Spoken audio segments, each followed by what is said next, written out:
इन्डियानि बा एसियानि गेजेराव richest माने बयनिख्रुइबो धोनिसिन होनोबा जोंनि खर'आव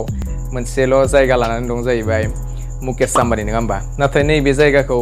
मुकेश आम्बानीया नङा बेलेग सासे मानसिया रिप्लेस खालामबाय फर्ब्स आरो ब्लुमबार्ग बिलियनियार इंडेक्स नैबे मोननै वेबसाइटआ ओरैबायदि मोनसे वेबसाइट जाय माने बिलियनियार्सफोरखौ सानसेनि ट्रेडिं जोबनाय लोगोसेनो रुजुयो बा डेइलि आपडेट होयो होननानै जों बुंजायो दा नै फर्ब्स आरो बिलियनियार्स इंडेक्सनि मथैबा जोंनि इन्डियानि गौतम आदानी होननाय सासे बिजनेसमेन बिथाङाबो सासे कलेज ड्रप आउटमोन दा बिथाङा इन्डियाजों लोगोसे एसियानि गेजेरावनो बयनिख्रुइबो धोनिसिन मानसि होननानै मिथिजादों आरो रिपर्टनि मथैबा बिथाङा बुहुमावनो थार्ड पजिशन लानो हादों ओरै होननानै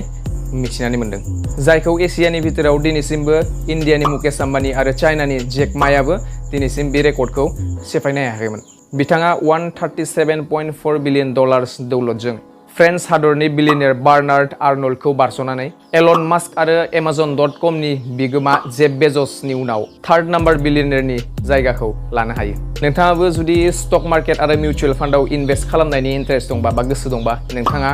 ग्र' एपआव ट्राइ खालामजायो